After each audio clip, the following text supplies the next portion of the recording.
А сколько будет стоить ремонт ноутбука? Вот когда я такое слышу от родственников, глаз сразу начинает дергаться. Меня зовут Екатерина, и я ремонтирую ноутбуки. Сегодня как раз буду ремонтировать ноутбук от того самого родственника, который у вас тоже есть. Это тот, который уже отдал ноутбук сисадмину на работе, там отпаялся проводок, и он бы сам починил, да вот паяльника нет. А паяльник у меня есть, и даже два, но предлагаю начать с визуального осмотра. Отключаем аккумулятор. Это обязательно. Также мы знаем, что ноутбук уже где-то у кого-то побывал, поэтому повнимательнее придется. По корпусу, да, есть вопросы, но не критично. И жесткого диска нету. Крышка оперативной памяти тоже не в лучшем состоянии. И вижу не прикрученный Wi-Fi. Но он на месте, что хорошо. Что еще? Еще меня интересует, что вот тут у нас... Я так предполагаю, что винтики.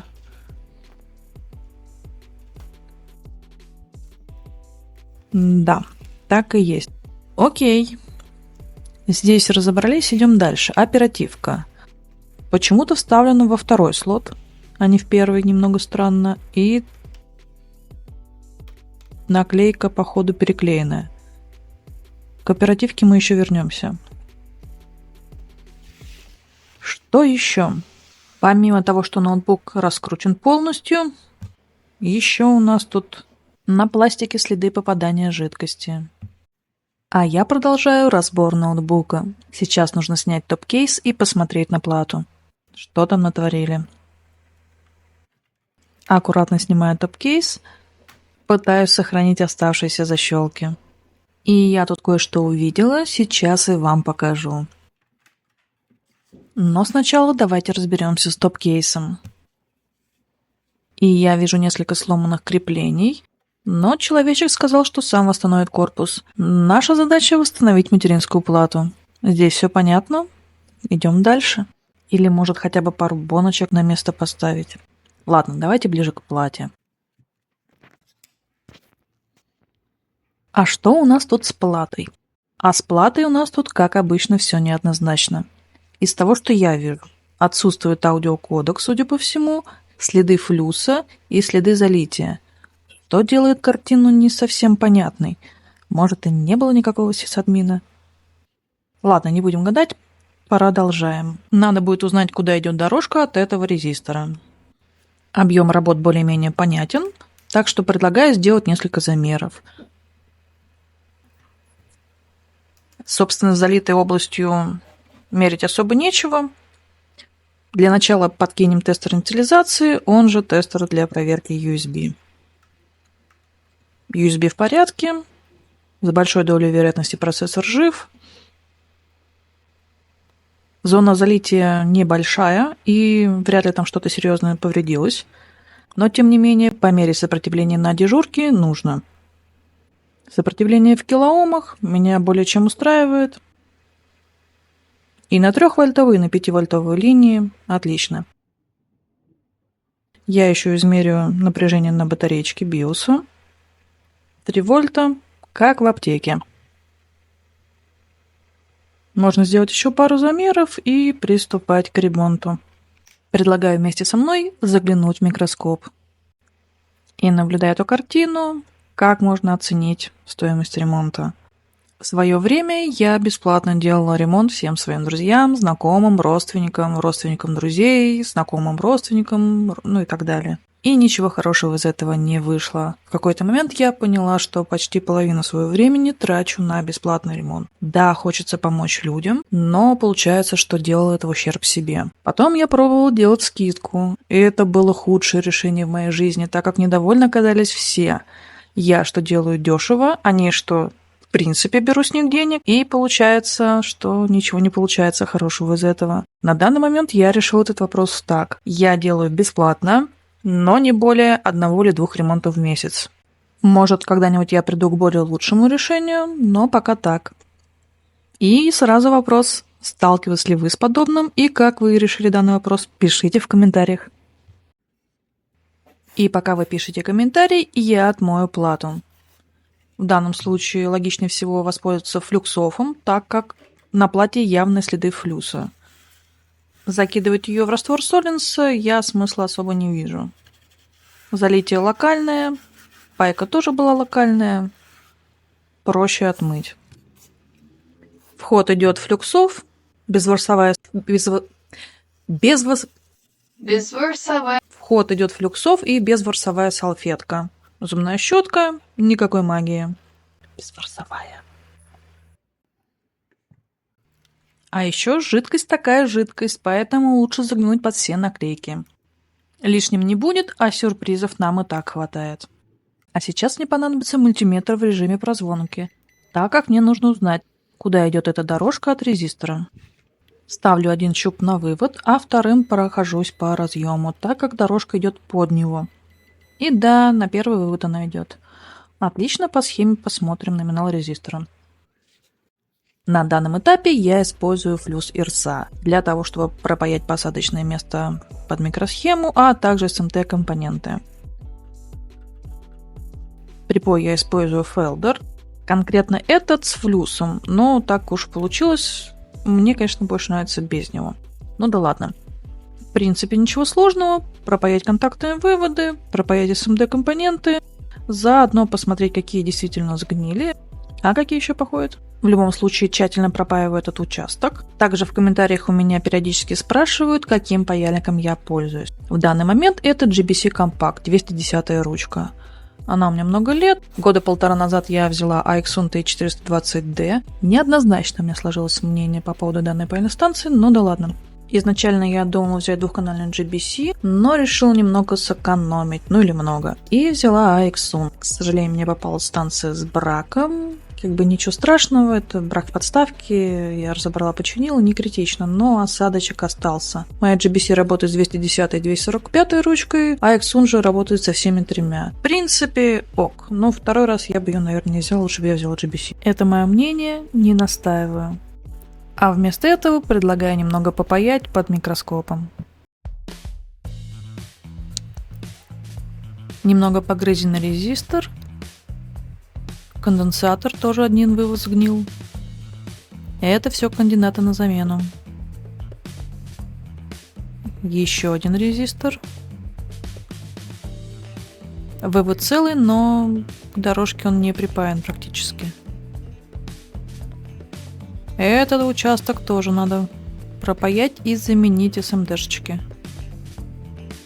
Я так понимаю, что это датчик холла и его обвязка. Демонтируем это все.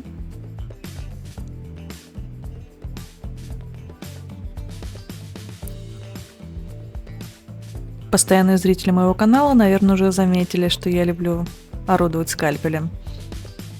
Так что со мной лучше не ругаться. Итак, это я все убрала.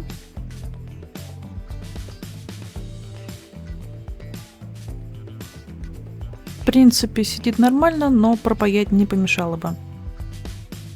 Пропаиваю это все.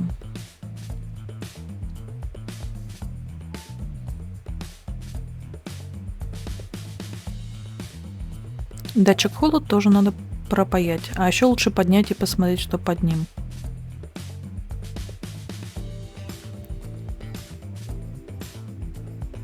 Схема на эту плату есть в свободном доступе, так что проблем с подбором компонентов, я думаю, не будет. К тому же тут не так много пострадавших.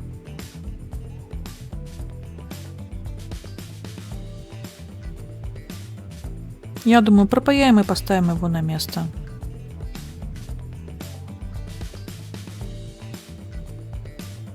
Отмываем опять флюксофом.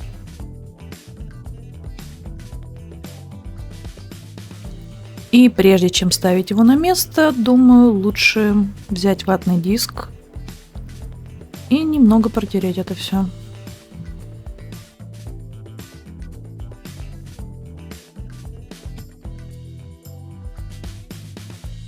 Самое время обратиться к схеме, чтобы понять, какие номиналы стояли.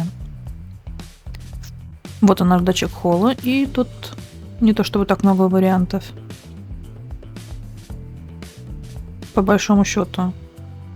Да, здесь должен быть нулевичок или перемычка. Но я поставлю нулевик. И вот здесь вот, что там, 100 килоом.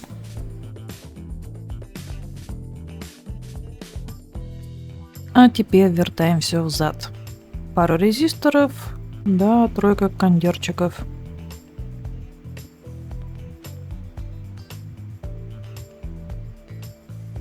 А дальше дело техники.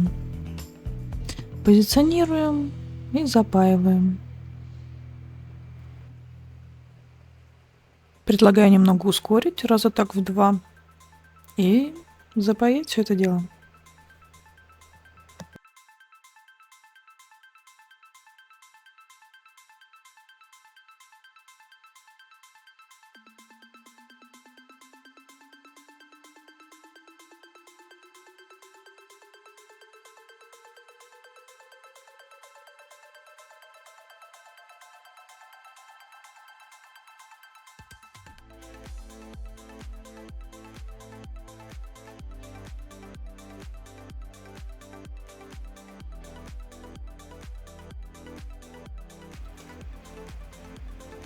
Итак, мелочевка у нас вся на месте.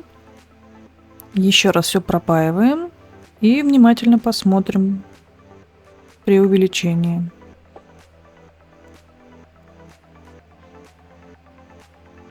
Да, видно, что нужно установить несколько дорожек. Этим сейчас и займусь. Итак, проволока для восстановления дорожек 0,1 мм. Здесь вполне себе будет достаточно.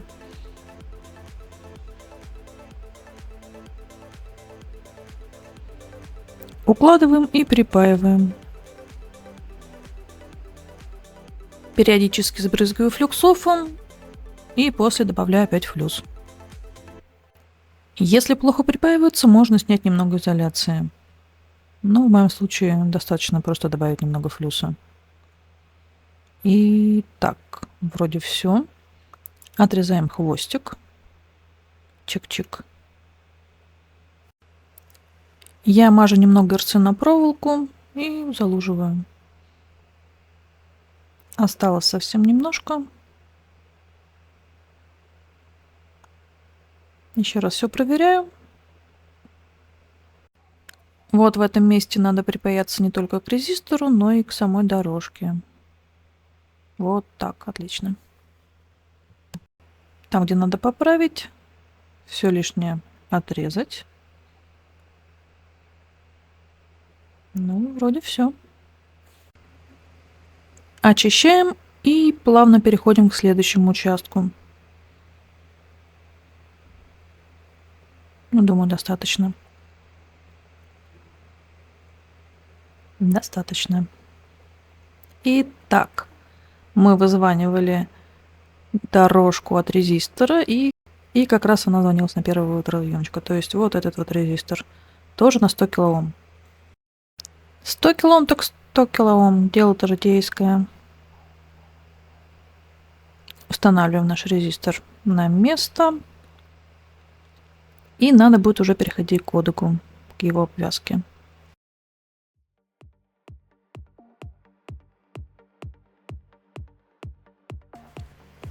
Итак, не удивлюсь, что здесь тоже будет 100 килоом.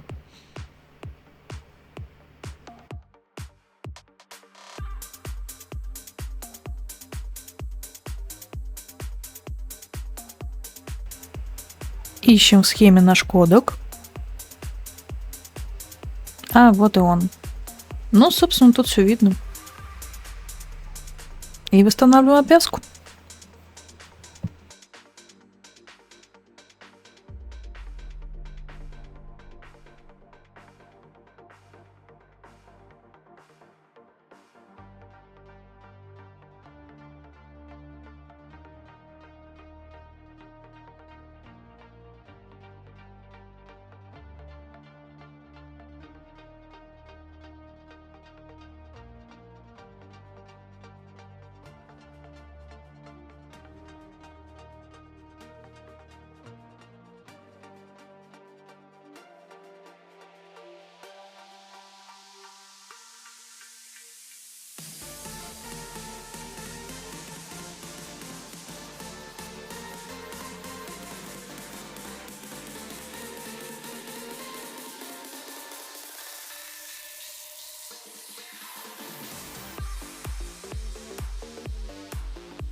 Я нашла у себя в донорах плату как раз таким кодеком.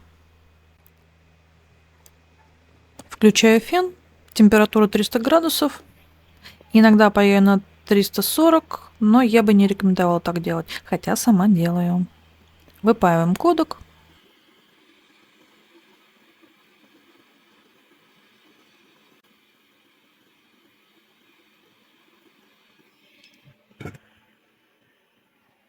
Отличненько. Теперь добавляю каплю флюса, в этот раз флюкс плюс. И прохожусь паяльником с припоем POS 61.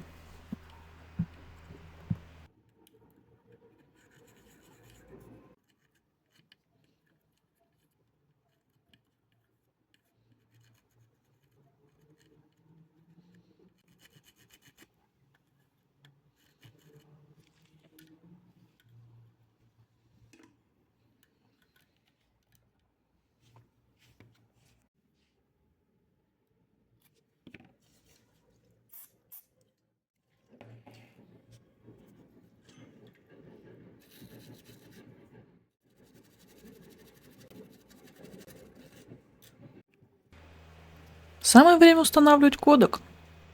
Немного флюса, флюкс плюс.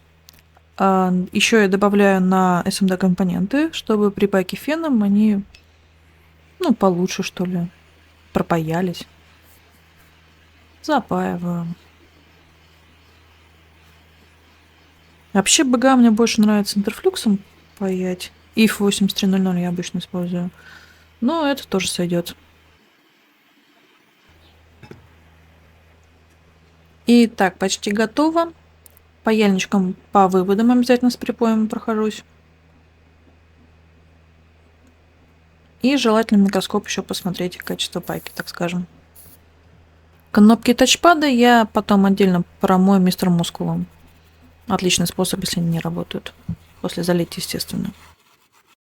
Вот что у меня получилось. По-моему, неплохо. И вот он кодек. Да, все нормально. Работать будет.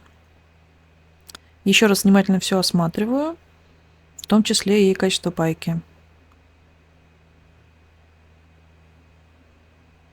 Вроде все цело. Из неприятного. Осмотрела я первый слот. И это флюс, а не жидкость. И походу его паяли, но вряд ли это помогло. Если немного увеличить, то видно. Видно. И таких выводов много. Восстанавливать я, наверное, не буду его. Смысла в этом особо я не вижу. Жалко, конечно, но если еще и восстанавливать дорожки под слотом оперативной памяти, но это уж очень долго получается. И еще моментик. Да, вот такая конструкция. Дорожка, болтается. Ладно, это мы поправим потом. На работоспособность влиять не должно. К тому же второй слот есть. Нормально. Так, я немного ускорила и снимаю систему охлаждения. Я думаю, что вы уже догадались, какая там термопаста. Ну да. КПТ 8. И, походу, BIOS еще шили. Ну, куда же без этого. Ладно, пока к BIOS вопросов у меня нету. Собственно,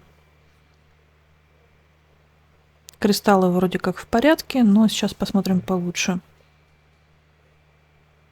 Во всяком случае, чипы не паяны, уже хорошо. А вот так система охлаждения у нас почищена в кавычках. Ну, такое, конечно, оставлять не стоит. Ладненько, все это очищаем. Мажем термопасту свежую. Я нанесла ГД-900. Отличная тестовая термопаста. Закручиваем по диагонали. Все как обычно. И так. Подготавливаю плату к включению. Вставляю оперативную память. Посткарта нам поможет в случае чего. Тестер инициализации. И я готов включать. Реакция на кнопку есть. А старта нет. И посткод АЦ. Проблема с оперативкой. Ага. Не то чтобы я удивлена была. Тестер молчит. Ну, логично, в принципе. Предлагаю подкинуть заведомо рабочую DDR3L. Да, вот нашла у себя на 2 гига. Во второй слот, естественно. И давайте попробуем запустить ноутбук с ней. Так, уже лучше. И? Да, тестер пискнул. Плата включилась. Отлично, значит, дело в оперативке. Хотя я ее проверяла, это рабочая DDR3 на 4 гига. Собственно, предлагаю прошить ее. Тем более программатор Вертьяна выпустил обновление, и айтуси теперь шьются. И помнится, у меня даже переходник есть, так что можно даже не паять его, использовать готовое решение. Убираю оперативку и достаю программатор. Уже не терпится попробовать этот режим. Итак, снимаем все лишнее. Где-то мой переходничок. А вот и он.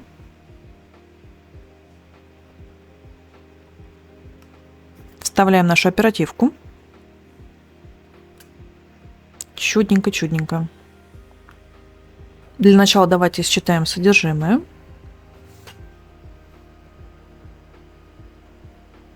И сохраним его. Открываю в SPD Editor. Можно и вручную, но так быстрее. Угу. Осталось поставить галочку на 1.35. В принципе, можно поиграться с частотами, но... И тут Остапа понесло, это, я знаю, проходили. Давайте ограничимся на 1.35. Сохраняем.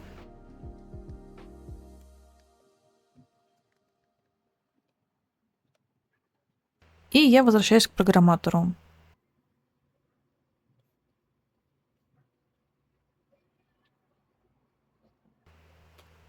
Yes.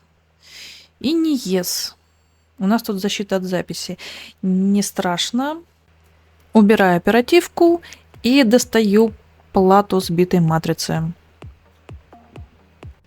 Вот с нее и снимем. Кстати, теоретически можно было прошить прямо здесь. Через переходник для шлифов матриц. Ну да ладно.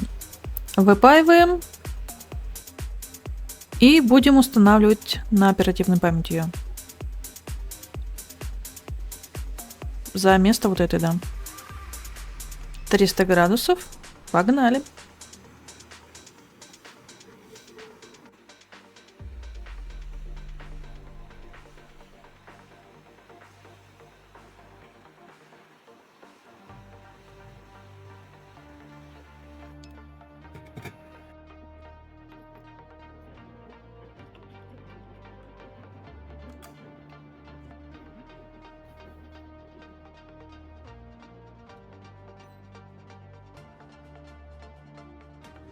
Oh yes. Осталось загрузить новую прошивку.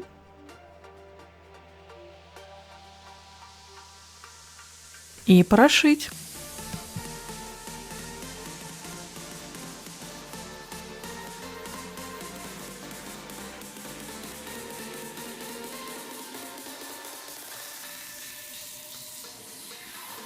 Устанавливаю оперативку уже с прошивкой на DDR3L.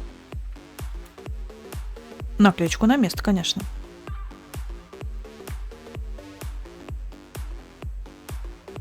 Ну, давай. Посткоды. И второй ОЕС. Плата стартанула. Собираю ноутбук. Клавиатура, конечно, залитая. Ее под замену. АКБ заряжается. Пора включать ноутбук. В этот раз на шпагат садиться не буду, а лучше проверю звук.